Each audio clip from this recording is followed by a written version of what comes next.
Internet पे जब भी हम रोहित वाधवान सर्च करते हैं तो दो चीज़ आती हैं। पहला आता है रोहित वाधवान नोट्स और दूसरा आता है उनकी गर्लफ्रेंड। मतलब विद इन 2 या 3 वीक्स में, एग्जैक्ट मेरे याद नहीं है, हमारे 1 लाख कुछ सब्सक्राइबर हो गए, करोड़ों में हाफ सेंचुरी से ऊपर था। मैंने कहा अगर मैं सुबह नहीं बचता तो ये वाले अकाउंट के नंबर क्या है दे देना, ताकि जो भी कुछ मेरा पास जो धन संपत्ति जो है पता चल जाए। और वो पहली बार मेरे को लगा किसी ने मुझसे ज़िंदगी में कुछ छीना है। तो मुझे लगता है कि सबसे पहले मैं जाके यही कैलेंडर सेट करूँगा कि बच्चे को पर्टिकुलर ये पता हो कि किस महीने में एग्ज़ाम का नोटिफिकेशन आएगा, किस में उसका एग्ज़ाम होगा और किस में उसकी ज्वाइनिंग होगी।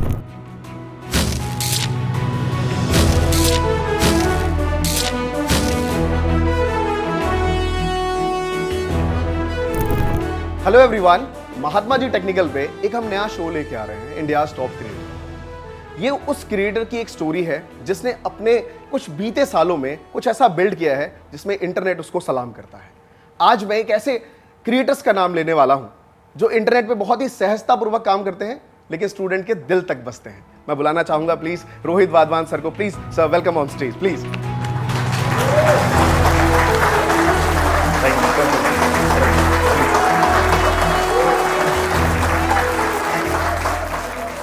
रोहित सर, मुझे बहुत अच्छा लग रहा है कि आपने ये इनिशिएटिव जब मैंने आपसे शेयर किया तो आपने नो डाउट सीधा यस कहा। Thank you so much sir उसके लिए सबसे पहले तो। Thank you. और तो सर आज बहुत सारी लिस्ट है क्वेश्चंस की जो आई होप आपने, आपके स्टूडेंट जितने भी हैं उन्होंने पूछे, और कुछ हमने बहुत सारी फिगर आउट करी कि क्या क्वेश्चंस आपसे पूछा जाए जिससे क्रिएटर बहुत ज़्यादा मोटिवेट हो। तो सर मेरा पहला सवाल आपसे ये है कि जो आप यूट्यूब पे जनरली जो टीचर्स आज के टाइम पे हैं, जो जिस लेवल पे आपके फ्रेंड सर्कल हैं सारी चीज़ों में, उन्होंने 2015-16 में अपना करियर स्टार्ट किया। आपने काफ़ी लेट स्टार्ट किया अपना डिजिटल करियर जर्नी, ऐसा क्यों? सर हम लोग ना शुरू से ना ऑफलाइन पढ़ाते थे, तो हमारी कोचिंग जब मैंने शुरू करी थी तो ये ऑफलाइन ही करी थी। कभी मेरे को दिमाग में ये भी नहीं था कि ऑनलाइन नाम की कोई चीज़ होती है। तो जब मैंने शुरू किया तो उस टाइम ना ऑफलाइन हमारा अच्छा चल रहा था, तो मेरे दिमाग में कभी आया ही नहीं। हम सुबह उठते, क्लास जाते, अपना पढ़ाते, फिर शाम को पहुंचते, इस तरह चलते रहते। तो मेरे को कुछ एडवेक कंपनी है, उनका फ़ोन आया कि हम आपको इतना पैसा देंगे, आ जाओ। मैंने सोचा इतना तो मैं यहाँ भी नहीं कमा रहा है, मेरे को क्यों देना चाह रहे हैं इतना पैसा। तो ये बात थी करीबन 2019 के लास्ट की, जब मुझे पता चला कि YouTube एक ऐसा प्लेटफॉर्म है जहाँ पे लोग ना अपनी एजुकेशंस की जो वीडियोस डालते हैं। तो इस बीच में मेरा ऑफिस का एक बच्चा था, उसने क्या किया, मेरी ऑफलाइन क्लास की एक वीडियो क्या गिरा, शूट कर लिया और उसे नॉर्मल एक चैनल बनाया और उस पर डाल दिया। तो मुझे लगता है कि वो शायद 10 या 15 दिन में ही वो चली गई थी बहुत ज़्यादा वीडियो, और उसकी वजह से हमारे मतलब विद इन 2 या 3 वीक्स में, एग्जैक्ट मेरे याद नहीं है, हमारे 1 लाख कुछ सब्सक्राइबर हो गए। तो हमें लगा कि ये भी कुछ चीज़ है। विद इन 3 वीक्स आपके चैनल पे 1 लाख सब्सक्राइबर हो गए। 2019 की बात है, 2019 के बिल्कुल एक एजुकेशनल चैनल पे ये वहाँ से शुरू। तो फिर मुझे लगा कि चलो जब ऑफलाइन में है कि ऑफलाइन हम दिल्ली में, यूपी और राजस्थान में करते थे कवर, लेकिन जब पता चला कि जब उसमें नीचे मैसेजेस देखे तो कुछ लोग तेलंगाना से, कुछ लोग आपका समझेंगे आंध्रा से, कुछ लोग तमिलनाडु से, कुछ अंडमान। तो इस तरह जब बच्चे को पता चला तो पता चला कि आप ऑफलाइन में सिर्फ यहाँ तक हैं, लेकिन अगर आप ऑनलाइन जाते हैं तो पूरा पूरा ऑल ओवर इंडिया आप उसमें क्या करते हैं घर। और एक दिन इत्तेफाक क्या, सबसे ज़्यादा शॉकिंग वाला, तो नीचे एक मैसेज लिखा था, I am your student for Pakistan. तो जब पाकिस्तान वाला मैसेज, मैंने कहा वहाँ भी जाती हैं क्या वीडियो, तो लगा कि कुछ चीज़ें करनी चाहिए। तो तब हमने फिर ये शुरू किया। मतलब इसे लेट नहीं, मुझे शायद हो सकता है मुझे इन्फॉर्मेशन इस चीज़ के बारे में, मैं अवेयर इस चीज़ के बारे में लेट हुआ। जनरली जितने भी टीचर्स हैं जो डिजिटली पढ़ाते हैं उनको ऐसे नंबर्स आते थे कि सबसे पहले एक आया कि सर 600 रुपये ले लो, एक वीडियो बनाते। जैसे आपने कहा कि एडटेक कंपनी आपको अप्रोच करती थी, 600 से शुरुआत होती है, 1000 रुपये गई, 5000 रुपये गई, 50,000 रुपये गई, फिर करोड़ों की वो डील चली गई एजुकेटर के लिए। तो कभी ऐसा एक पाथ देखा अपने पैसों का, या सीधा बड़ी डील मिली आपको? मतलब वो तो ऐसा है कि मेरे को शुरू में ही बड़ी मिली थी। अच्छा। उसके बाद बड़ी मिलती गई, लेकिन मेरे को जब वो डील मिल रही थी तो उसमें बस एक ही चीज़ थी कि मुझे वहाँ लगता था कि कोई मुझे इतने पैसे क्यों दे रहा है। क्योंकि एक आप ना अपना एक वो लगाते हैं ना, प्रेडिक्शन लगाते हैं आप, एक अनुमान की कितना आप कमाते हैं, कितना से क्या होगा। तो जब मैंने वो सारी चीज़ें देखी तो जितना मुझे वहाँ से पैसा मिल रहा था तो मुझे लगता था कि मैं कमा ही नहीं सकता कभी, और अगर मैं कमा नहीं सकता तो मुझे लगा कि कोई शायद ऐसा ना हो कि कोई मुझसे ऐसा काम करवाए जिसकी वजह से जो मैं करना ना चाहता हूँ। फिलहाल मेरा काम मेरा अपना है, जिसमें मेरे फैसले मेरे अपने हैं, तो मैं किसी के दबाव में नहीं लेता। शायद मैं बच्चों के बीच में आज इस टाइम फेमस हूँ या फिर बच्चे पसंद करते हैं क्योंकि मुझे लगता है कि जो कोर्स जिसका मतलब नौकरी से कोई संबंध नहीं, तो मैं उसे पैसे में नहीं चलाता, मैं उसे फ्री में चलाता हूँ।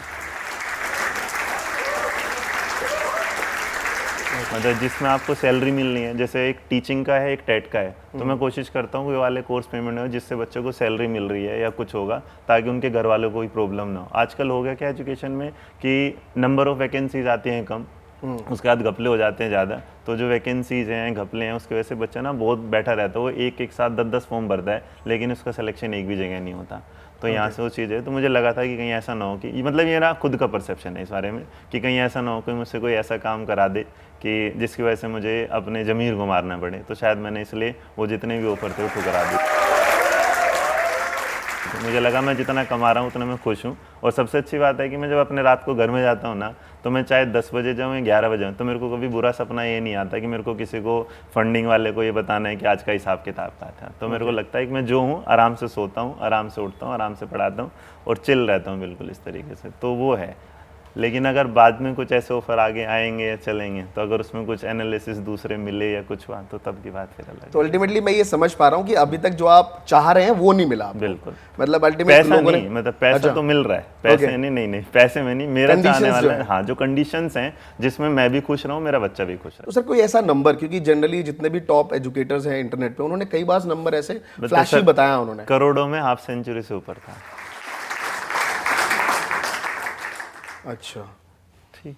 ओके, बहुत बढ़िया। मतलब ये एक ऐसा नंबर होता है हाँ, कि हम जैसा इंसान भी पिघल जाए एक बार हाँ, में, है ये ना। वाला था। चलिए, बहुत बढ़िया सर। तो मैं एक चीज समझ पाया इस क्वेश्चन से कि कहीं ना कहीं आपका एक ऑफलाइन बेस बहुत अच्छा है, हाँ जी, आपकी एक पकड़ अच्छी है, आप समझते हैं, आपने कई स्टेट्स में पढ़ाए हुए हैं, उसके बाद आप ऑनलाइन आए तो आपको वो कैलकुलेशन मालूम है हर बिल्कुल। और चीज। सर ऑफलाइन का एक चीज़ और हुआ था, क्योंकि ऑफलाइन ने ना आपको एक रियल टीचिंग सिखाई है। जो भी आप आज भी यूट्यूब पे जो एडुकेटर्स जा रहे हैं, तो आप उसमें से देखिएगा जो ऑफलाइन टीचिंग में पहले ना बड़ा अपना एक नाम कमा चुके थे।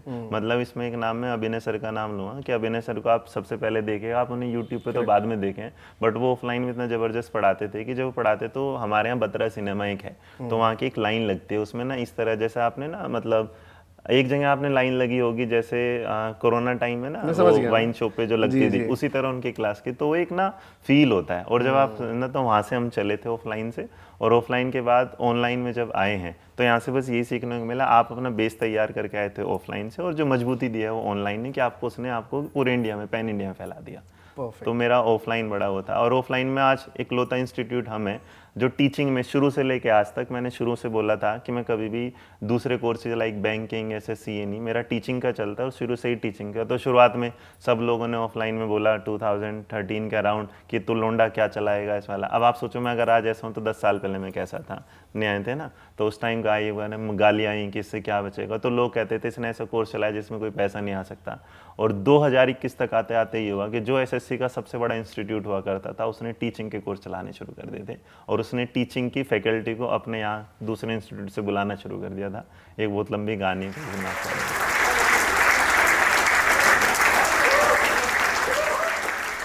तो ये है कि टीचिंग का हमने एक ऐसा सेटअप तैयार किया था जो किसी ने सोचा नहीं था कि टीचिंग में ऐसा हो सकता है, वो हमने तैयार करके दिया था, और उसका बेस ही ऑफलाइन था।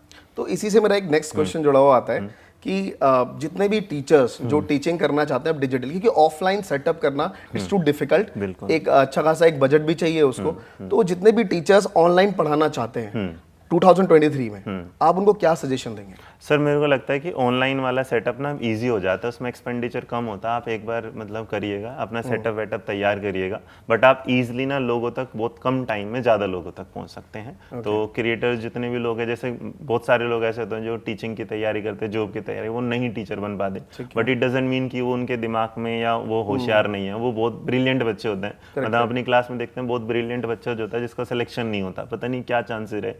अगर वो अब यूट्यूब पे आ रहे हैं और उस पर पढ़ा रहे हैं, तो ना एक स्कोप बन जाता है, और टीचिंग का लेवल भी बढ़िया बन जाता है कि अच्छे अच्छे टीचर आपको मिल पाते हैं। तो मैं बोल रहा हूँ कि 2023 या 22 के बाद में जो भी लोग यूट्यूब पर पहुँच रहे हैं, वो एक अच्छा स्कोप मतलब उनके लिए है, वो जरूर इस चीज़ को एक बार यूज़ करके देखें, पक्का। और आजकल तो आसान हो गया, आजकल तो बड़े आसान हो गया कि आप एक चैनल शुरू करिएगा, आपको अपनी ऐप भी नहीं बनानी, आप पहुंच जाइएगा, नाम लिखा ही हुआ है, तो वो बोलेंगे कि हम आपकी ऐप तैयार करके देंगे, तो 5-10 मिनट में आपकी ऐप भी तैयार हो जाएगी और इजीली आप आगे बढ़ जाएंगे। बहुत सारी चीज़ें आपको वो नहीं, सेटअप ऐसा नहीं करने के लिए। अंडरस्टूड, मतलब एक टीचर को टीचर ही रहना चाहिए, राइट? हाँ, मैनेजमेंट में नहीं घुसना है। आप सारे काम काम कर भी नहीं सकते। जो इंसान सोचता है ना मैं सारे काम कर लूँ, वो एक भी काम अच्छा नहीं कर सकता। जो लोग कहते हैं ना मैंने 10 बिजनेस ट्राई करे थे, मेरा एक भी नहीं चला। रहे तूने ट्राई क्यों करे 10, तो एक ट्राई करता। तो मैंने आज तक सिर्फ सोचा था कि मैं एक ही काम कर रहा हूँ, मैं उसी को कर रहा हूँ, और उसमें मैं खुश हूँ, बिल्कुल बहुत बेहतर थे। मैंने कभी टेक्निकल चीज़ों में आज तक अपनी टीम से ये नहीं पूछा कि थंबनेल कैसे बनता है, कैसे लगाया जाता है। वो नहीं काम करते, वो नहीं करते, तो हम उसमें नहीं जाते। तो टेक्निकल आज मतलब बच्चा अगर कोई भी ऑनलाइन पे जाना चाहता है, कोई भी टीचर, तो उनके पास इतने रिसोर्सेज हैं, इतनी कंपनी कुछ भी हो कि अपना काम को बड़ा इजीली आगे बढ़ा सकते। एक टाइम ऐसा आया आपके करियर में जब आपके बहुत सारे टीचर आपका साथ छोड़ के चले गए। हाँ जी। तो वो एक क्या दौर था, क्योंकि अभी जैसा आपने कहा कि बिजनेस हर चीज़ नहीं करनी चाहिए, क्या कुछ ऐसा लिंक था कि उनको भी लगा, या कुछ उस पर आप बताना चाहेंगे? बहुत से टीचर आपका साथ छोड़ के चले गए। सर ये दौर वो था जब हम कोरोना के दौरान, मतलब हमने शुरू किया था ऑनलाइन वाला, तो जब हमें एडुटेक कंपनियों से पता उनके हमारे ऑफर आए तो मैंने वो रिजेक्ट कर दिए थे। तो रिजेक्ट करने के बाद, क्योंकि टीचर्स तो पहले जब ऑफलाइन में होते थे तो टीचर्स को कोई इतना नहीं जानता, वो उस ग्रुप में ही रहते हैं जिस कोचिंग में रहते हैं। जैसे आप ऑनलाइन आते हैं ना, तो ऑनलाइन आने के बाद अगर आपने नंबर भी नहीं दिया बट आपका कोई सोशल मीडिया अकाउंट होगा, मान लीजिए आप मेरे यहाँ टीचर थे, आप मेरे यहाँ पढ़ाते थे, तो एडुटेक कंपनी को लगा कि भाई इसके इस टीचर को बुलाना है, तो वो मुझसे कॉन्टेक्ट नहीं कर रहा, वो किससे कर रहा है, आपसे, तो आपके सोशल। इस तरह क्या हुआ, जब कोरोना के टाइम की बात थी तो उससे पहले जब मेरे पास ऑफर आया तो मैंने मना कर दिया था। तो किसी ने मुझको बोला था कि आप इतना नहीं अर्न कर सकते जितना हम करवा सकते हैं। मैंने कहा मुझे इतना अर्न करना भी नहीं है। तो शायद उन्हें लगा कि मेरे अंदर ईगो था या कुछ था, या जो भी उन्होंने उस टाइम भी, तो उन्होंने मेरी टीम के लगभग हम लोग 13 लोग हुआ करते थे, और 13 में से उन्होंने क्या कर लिया, 8 से 9 लोगों को क्या कर दिया, एक जो मैं पैकेज देता था उसका लगभग डबल दे दिया। और इस बीच में कोरोना शुरू हो गया, और कोरोना के बाद ना लगने लगा, तो मैंने अपने फैकल्टी मेंबर्स के बस एक ही डिस्कस किया कि आप लोग जितना मिल रहा है इसमें सर्वाइव कर सकते हैं, लेकिन मेरा जो पीछे का स्टाफ है ना, जो दूसरा स्टाफ जो बैक एंड पे रहता है भाई, तो उनके पास कैसे। तो मैंने क्या किया था, पूरा 1 साल के दौरान अपने उनके बच्चों की सैलरी नहीं रोकी थी। मतलब एक रेजिस्ट्रेशन का टाइम था जिसमें मैंने अपने एक एम्प्लॉय को निकाला नहीं था, किसी को भी, चाहे हमारे वहाँ जो झाड़ू लगाने वाला स्वीपर कोई भी हो। तो मैंने सिर्फ ये कहा था कि अगर मैं आपको यहाँ पर पे करता हूँ तो क्योंकि इनकम इतनी नहीं, क्योंकि मैं खुद ही कमाता हूँ, खुद ही लगाता हूँ, ना कोई फंडिंग आती ना कुछ आता, इसी काम से आना इसी से लगाना। तो उन्होंने शायद वो बात समझी नहीं, और उन ऐसा नहीं कि उनके साथ मेरे रिश्ते बुरे थे, शायद उन्हें ज़रूरतें ज़्यादा थी और जो ज़रूरतें मैं पूरी नहीं कर पाया, उन्हें ज़रूरतें तो किसी दूसरे ने जाके पूरी कर दी और उन्होंने छोड़ दी। बस उसके बाद मेरे को लगा कि अध्ययन मंत्रा खत्म हो जाता है। मतलब वो एक लम्हा था जिसमें पहली बार मेरे को लगा क्या हुआ, और उसके बाद मेरे को कोरोना हो जाता है। और कोरोना में मेरा 104.8 कुछ आया था, जिसमें मतलब मेरे याद है कि डॉक्टर ने कहा कि बस नहीं हो पाएगा। तो मेरे याद है मैंने एक वाइट पेपर निकाला, अपने जितने भी अकाउंटिंग जहाँ चलते उसके आईडी पासवर्ड लिख डाले।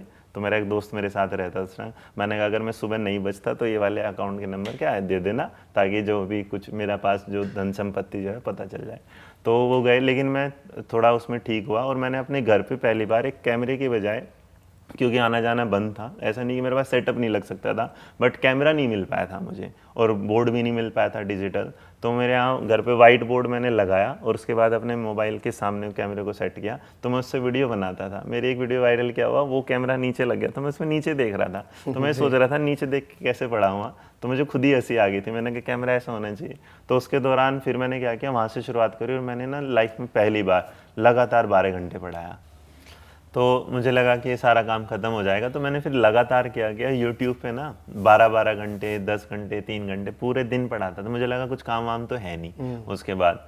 और हुआ ये कि जैसे कोरोना टाइम ओवर हुआ, उसके बाद जो हमारा रेवेन्यू पिछले साल हुआ करता था, उसका मुझे लगता है कम से कम भी ना होना 35 टाइम ज़्यादा। उसके बाद मेरे को फिर दोबारा टीम का उनका ऑफर आया जिनका पहले आया था, तो फिर मैंने मना कर दिया था ये वाला। तो कोरोना ने सिर्फ ये वाले जो टीचर छोड़ गए थे उनके बाद में फिर फ़ोन भी आते हैं कि हम दोबारा ज्वाइन करना चाहते हैं वाला।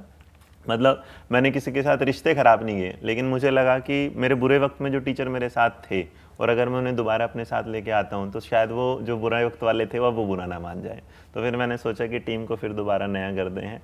और वक्त यकीन करिएगा, मतलब जो भी मैं पहले कमाता था, कोरोना के बाद से शायद मेरे उसकी इनकम का डबल ट्रिपल जो भी हुआ, उसका रीज़न शायद वो यूट्यूब और ये ऑनलाइन बिजनेस ही है। मतलब आप ऑफलाइन में कमाते हैं, लेकिन ऑफलाइन में कई बार ऐसा होता है कि आपके इतने एक्सपेंडिचर बढ़ जाते हैं बहुत ज़्यादा, लेकिन ऑनलाइन में आपकी सेविंग जो है, मतलब आपके एक्सपेंडिचर ज़्यादा है, मतलब वहाँ पर। तो इसलिए मेरे लिए तब से तो ऑनलाइन फिर ज़्यादा हो गया वक्त के साथ। सो जैसा आपने बताया अब तक, मैं एक चीज़ समझ पा रहा हूँ कि आपको टेक्निकल उतना ज़्यादा घुसना नहीं है। कुछ नहीं पता, राइट, मतलब अभी भी नहीं पता। मैं बता रहा था मेरे को रील डालनी, तो अभी पता चली कि कैसे बनते हैं, नहीं पता मेरे को। करेक्ट है, इसी वजह से आपका एक बार चैनल हैक हो गया था। हाँ राइट, तो वो क्या स्टोरी थी और क्या हुआ क्या था, क्या ऐसी मिस्टेक्स थी जो चैनल आपका हैक हुआ? पता नहीं, मुझे आज भी नहीं पता चला उसकी क्या थे, बट ये हमसे पहले ना क्या हुआ था, उत्कर्ष क्लासेस हैं जी। उनका चैनल हैक हुआ था। उन्होंने मेरी बड़ी मदद करी इस मामले में, बताता हूँ कैसे हुआ। तो हुआ था कि मैं शाम की 8 बजे की क्लास थी और मैं बिंदास अपनी 8 बजे की क्लास लगाने गया और क्लास स्टार्ट होगी, नीचे से देख रहा कि कोई मास्क साहब ना अपने छाए हुए हैं हमारे चैनल पर, और उस चैनल पर अचानक से ना मतलब 35,000 लोग लाइव देख रहे हैं।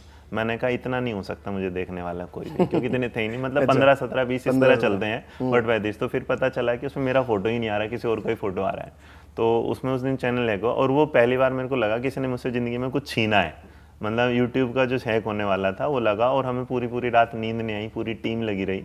इस बीच में मेरी मदद करी थी कुमार गौरव सर ने, उसी दिन से मेरी उनसे बात होना शुरू हुई थी। तो कुमार गौरव सर पहले इंसान थे जिन्होंने यूट्यूब चैनल के हैक होने की खबर अपने चैनल पर बोली थी कि ऐसे ऐसे रोहित सर का चैनल हो गया है इस तरीके से। तो वहाँ से हमें पता ये नहीं पता चला कैसा हुआ, बट हिस्ट्री का आज भी अध्ययन मंत्रा इकलौता हैक चैनल ऐसा वाला था जो 72 आवर्स में ना वापसी आ गया था। हमने गूगल की टीम हो या वाली बात, इसमें एक चीज हो रहा है जो सबसे ज्यादा जो फोन कॉल घुमाए थे इधर उधर, तो एक बड़ी हस्ती जो आप जानते हैं अभिनव सर, तो उन्होंने भी क्या किया था, 2-4 जगह फोन किया, वो कराया, और उसके बाद इन्होंने इसमें बड़ी मदद करी थी। तो उस दिन के बाद से मेरे मतलब 2-3 रिश्ते ऐसे हैं, कुमार गौरव सर हुए, अभिनव सर हुए, उनके साथ बढ़ने लगे।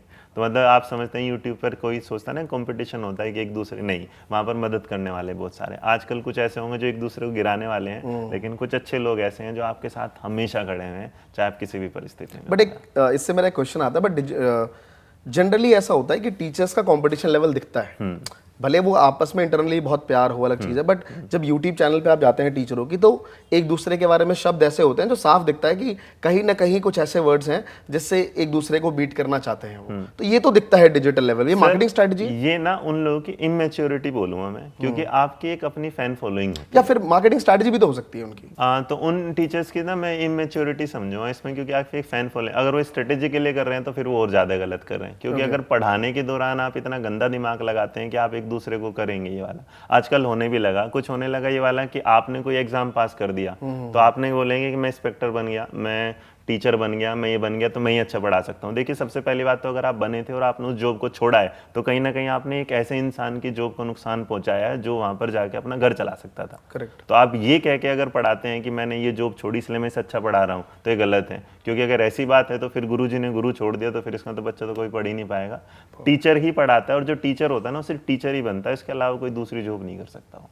तो अगर किसी, मेरे को तो कभी ये कॉन्सेप्ट समझ में नहीं आता, ये अगर ये स्ट्रेटेजी है तो उनकी गलत स्ट्रेटेजी है, क्योंकि बच्चा आज नहीं 4 दिन बाद समझ ही लेगा कि असलियत में कौन टीचिंग करा रहा है और कौन सिर्फ मार्केटिंग करा रहा है। और एक हाँ ना कॉन्सेप्ट हो गया आजकल, हर वीडियो के बीच में ना आप कुछ ऐसा बोलिएगा किसी न किसी के बारे में कि वो आपको ना स्ट्रेटेजी के रूप में आगे बढ़ जाता है। ये वाली चीज़ मेरे को थोड़ी सी लगती है कि हाँ शायद ये पढ़ाने के दौरान एक स्ट्रेटेजी का पार्ट होता होगा। ओके, वेरी नाइस सर, बहुत अच्छे ऐसे आंसर दिए आपने जो आपकी लाइफ के पार्ट थे, उसके रिलेटेड हम कुछ बात करेंगे।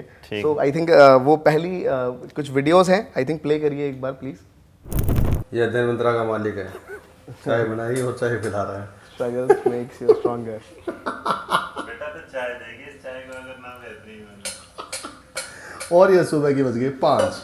अध्ययन मंत्रा में सब लोग कार्यरत हैं, काम अपना कर रहे हैं।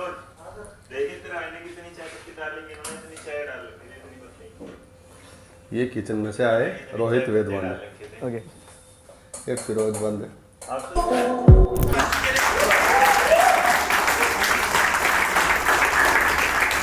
तो ये सुबह के 5 बजे आप चाय बना रहे हैं, आपकी टीम लगी हुई है, क्या था ये सिनेरियो, क्या था ये? ये था सर, हमारी ना एक बुक आ रही थी, तो उस बुक का ना, और हमने ना पहली बार एक सबसे बड़ा बैच लॉन्च किया था अपना। तो जो बाकी लोग बैठे हैं ना अभी उसमें, वो क्या बना रहे थे, थंबनेल वगैरह बना रहे थे, और मैं उनके साथ बैठ के ना उस पर काम कर रहे थे, बुक का, और दोनों चीजें चल रही थी। अच्छा, मतलब तो मतलब मैं उनके साथ बैठना जरूरी नहीं था, लेकिन ऐसा हुआ मुझे लगा कि ये लोग रात में काम कर रहे हैं तो मैं बैठ गया। तो इनके लिए फिर मेरे को चाय बनाने का शौक है थोड़ा सा, तो मैंने सोचा कि इन सब ये आपके स्टूडेंट्स को पता है पहले से? हाँ, सबको पता है कि चाय बनाने का आपको शौक है? हाँ, चाय और पीने का? हाँ, मैं चाय ही पीता हूँ, मतलब मैं और कुछ नहीं पीता, मैं चाय ही पीता हूँ। अच्छा, ना मेरे को चाय का बच्चे समझ गए होंगे कि सर अपनी महफिल वाले। मतलब मैं जो जैसे मैं किसी के साथ भी जाता हूँ तो मैं नॉर्मली कोई कहता तो चाय और कोल्ड ड्रिंक 2 ही चीजें हैं, मतलब और चीज नहीं है। परफेक्ट, तो ये था नेक्स्ट वीडियो। अच्छा, ओके, ये तो मेरे को भी नहीं पता था, बट ये मैं हूँ और आप हैं इसमें। और मुझे पता है कहाँ की पिक्चर है, बट ये क्या सिचुएशन था, आई थिंक आपकी टीम ने लिया है पिक्चर? पहली बार मैंने इस तरह जैसे मैं लाइफ में पहली बार ऐसे तैयार होकर कहीं निकला था। अच्छा। मतलब उससे पहले मैं कभी नहीं गया था कहीं पर। वैसे मैं सेल्समैन टाइप लग रहा था इसमें, उस दिन लगा था मेरे को, तो मैंने इसलिए ये सोचा क्या बातें क्या चल रही थी उस ये टाइम? कुछ नहीं बातें चल रही थी। ये हुआ ये था कि मतलब मेरा ना YouTube चैनल का जो होता है ना मोनेटाइजेशन वाला, अच्छा, earning वाली revenue, बात। right। तो यहाँ एक दूसरे सर भी थे, तो उन्होंने क्या हुआ कि आपने YouTube से कितना कहा? मैंने कहा मैंने आज तक YouTube से पैसा नहीं तो लिया। मैंने एक डायलॉग मारा था कि मास्टर का कभी भी एडसेंस नहीं, उसका रेजर पे अकाउंट खुलवाते हैं। तो उससे पहले रात के टाइम में हम दोनों एक ही रूम में थे, तो वहाँ बैठे, मतलब रूम में थे, अलग अलग वो थे, उसमें ध्यान रखिए ठीक है ना, वो अलग। तो हम थे वहाँ, तो ऐसी बात चल रही थी आप कितना है। तो मैंने इनको अपना यूट्यूब का दिखाया कि मैंने यूट्यूब का पैसा कभी अपने अकाउंट में नहीं लिया, और उसका रीज़न था, मतलब अभी तो पिछले मंथ इन्होंने बताया कि ले लेना चाहिए, तो मैंने वो ले लिया, है ना मतलब मैंने लगा कि मैंने नहीं लेना वाली बात उस तरह, क्योंकि पहले हम लाइक शेयर। तो यहाँ से ना इन्होंने मेरा रेजर अकाउंट देख लिया था, रेजर पे वाला अकाउंट, तो वो उसमें जब पैसे देखे तो सामने वाले कह रहे थे नहीं तुम दिखाओ तुम दिखाओ। तो फिर इन्होंने मेरा मोबाइल उठाया और हमारे कहते हैं अनंत लड्डा, तो अनंत लड्डा उनको दे दिया था। तो उन्होंने जब देखा था तो उनकी आंखें थोड़ी देर के लिए क्या रही थी, फटी हुई रह गई थी, कैमरा उनका ऑफ हो गया था। कैमरा उनका कह रहा बंद कर दो, मैं नहीं। तो उन्होंने मेरा बस वो पैसे वाला जो रेजर वो अकाउंट था, वो करोड़ जितने मेरे को डील मिल रही थी उससे ज़्यादा उन्होंने कुछ पैसे देख लिए थे। मतलब मैं ये नहीं कहना चाहता कि मैं इतना पैसा कमाता हूँ, लेकिन हाँ मतलब बच्चों का इतना ट्रस्ट है कि हमने कभी भी कोई कोर्स लॉन्च किया है ना तो वो बूम करके गया। बट सर पैसा मोटिवेशन तो है आज के टाइम पे, ये तो मैं आप मानूंगा, वो तब मोटिवेशन नहीं होता जब आपके पास होता है। नहीं सर, पैसा सच में ही मोटिवेशन है। मतलब वो आता रहता है ना, आता रहता है, बस एक संतोष मिल जाता है कि आप ना सेफ है। लेकिन जब भी आपके मोबाइल में हर रोज जब रेजर पे क्रेडिट करके अगले दिन भेजता है ना, तो वो सही लगता है कि हाँ, क्योंकि वो इसलिए भी है क्योंकि उससे खर्चे भी वहीं से निकल रहे हैं बहुत सारा। मतलब मैंने तो लाइफ में, जिस तरह मैंने एक दिन और बताया था, मैंने जब लाइफ में पहली बार 1 करोड़ रुपये देखा था ना, मैंने सोचा भी नहीं था कभी। और जिस दिन मैंने अपने अकाउंट पर देखा था, मैं अपने उसकी स्क्रीन पर ना, लैपटॉप की स्क्रीन पर HDFC बैंकिंग को लॉगिन मैंने किया, वो खुद से लॉग आउट होता था, मैं उसे लॉगिन करता, लॉग आउट। मैंने पहले बड़े प्यार से, मैंने ऐसे नहीं गिना, मैंने इकाई दाई सैकड़ा हजार 7 जीरो ढूंढे ऐसे जीरो है या नहीं है? और जब ऐसे गिना तो मैंने अपने पापा को बोला था, पापा जी मैं करोड़पति बन गया। मेरे पिताजी ने मेरे को छूटते यही बोला था कि तुम अमिताभ बच्चन से मिल गया। मैंने कहा नहीं पापा जी, अमिताभ बच्चन से नहीं मिला, करोड़पति मतलब मेरा अकाउंट बंद है। मेरे को उस दिन संतोष हो गया था कि बस मैंने पैसा कमा लिया। अब मैं अरब वाली कैटेगरी में नहीं, मेरे करोड़ में था, मेरे को लगता है इतना मेरे लिए सफिशिएंट है, बस उस वजह से। Next please. पूरे टाइट है? हाँ है भाई, चलिए टाइट है। टाइट है पक्का? पक्का एकदम टाइट? टाइट है।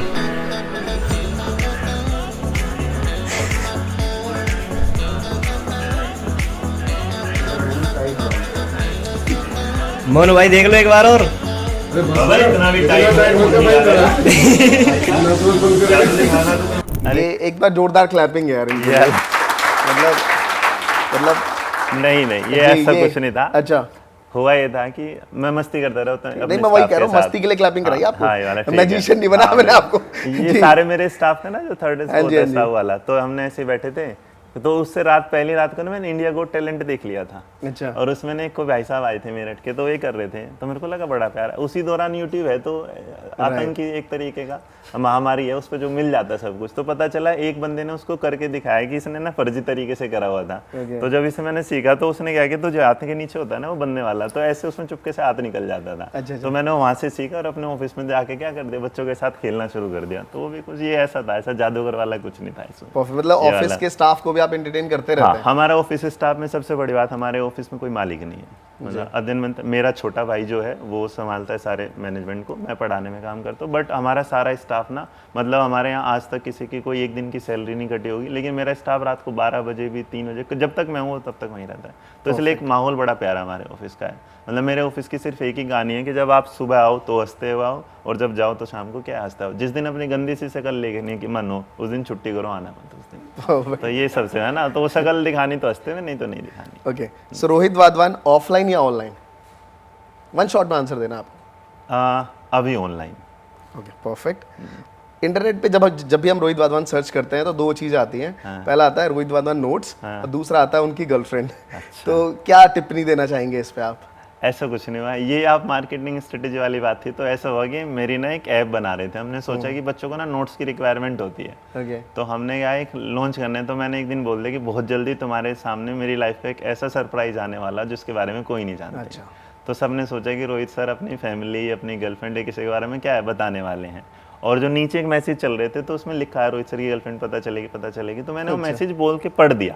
ओके वो मेरे मुंह से निकल गया और निकलने के बाद उन्होंने सोचा ऐसा ही कुछ होने वाला है, और अगले दिन हमने लॉन्च कर दी कौन सी अपनी क्या है ऐप, तो रोहित वैद्वान नोट्स के नाम से हमने ऐप करी थी, बट उसको बच्चे ने क्या फैला दिया कि रोहित वैद्वान की क्या है गर्लफ्रेंड है। और वो ऐसा हुआ कि हमने जिस दिन बनवाई थी ऐप वो हमारी शायद अगले दिन ही नंबर मतलब 3 पे थी, नंबर 3 में सबसे ऊपर एडुटेक की थी, उसके बाद मतलब जो कंपनियां थी उसके बाद तीसरे ये नंबर टीचरों की पे। पावर है हाँ मतलब कि नंबर 1 पहुंचा देना। नंबर 1 पहुंच गया था, इससे था वो गर्लफ्रेंड वाला और नोट्स वाला, ये एक सीक्वेंस चला था बस। परफेक्ट, तो ये भी क्लियर हो गया I think. Right sir. Sir अगर एक दिन के लिए आपको एजुकेशन मिनिस्टर बना दिया जाए तो क्या डिसीजन लेंगे आप पहला?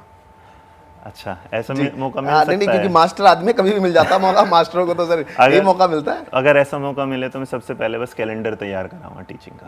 मतलब आप ना फिक्स कर दीजिएगा बच्चा, आजकल क्या हो रहा है जो टेट एग्जाम होते हैं उसमें तो मेरिट बनते नहीं, तो वो तो हर साल निकलते हैं, लेकिन जो जॉब के वो होते हैं वो फॉर्म नहीं निकलते। तो मुझे लगता है कि सबसे पहले मैं जाके यही कैलेंडर सेट करूँगा कि बच्चे को पर्टिकुलर ये पता हो कि किस महीने में एग्ज़ाम का नोटिफिकेशन आएगा, किस में उसका एग्ज़ाम होगा और किस में उसकी ज्वाइनिंग होगी, ताकि एक बच्चा हर साल मोटिवेशन के साथ कि इतना टारगेट रखे कि इतने टाइम में मेरे को क्या बन जाना है, टीचर बन जाना है। तो मुझे अभी शायद एजुकेशन मिनिस्टर से अगले हफ्ते मिलने की मुलाकात होगी, तो मैं उनसे ये वाली अगर वीडियो तैयार होगी तो क्लिप दिखा दूंगा कि सर आप ये वाला काम कर दो बस मेरे लिए। बिल्कुल मैं भी उनसे ये रिक्वेस्ट करूँगा कि एक दिन का अगर सीएम जो है एजुकेशन मिनिस्टर, तो आप पर्टिकुलर क्या कैलेंडर जरूर तैयार करें बस टीचिंग का। ये है। इतने बखूबी आपने बहुत अच्छे अच्छे आंसर्स दिए सारे क्वेश्चंस के। एक लास्ट सवाल है सर, आपकी लाइफ का मंत्रा क्या है? मेरी लाइफ का बस खुश रहो, मुस्कुराते रहो, अपना ध्यान रखो, आजू बाजू वाले को कभी ऐसा मत कहो कि वो आपके लिए बद्दुआ निकाले, और जब भी घर जाओ तो अपना घर का काम मतलब ऑफिस का काम है ऑफिस में छोड़ के जाइए, घर पे जाके अपने घर वालों को वक्त दीजिए। वो बात अलग है मैं भी नहीं दे पाता, मतलब ये लाइन सुनेगी तो मेरी मम्मी गाली जरूर देगी मेरे को ठीक है ये मंत्रा, बट स्टिल मैं खुश रहिएगा, सबसे ज़्यादा जरूरी है। Thank you so much sir Rohit sir कि आप इंडिया टॉप क्रिएटर चैनल पे आए। Thank you so much.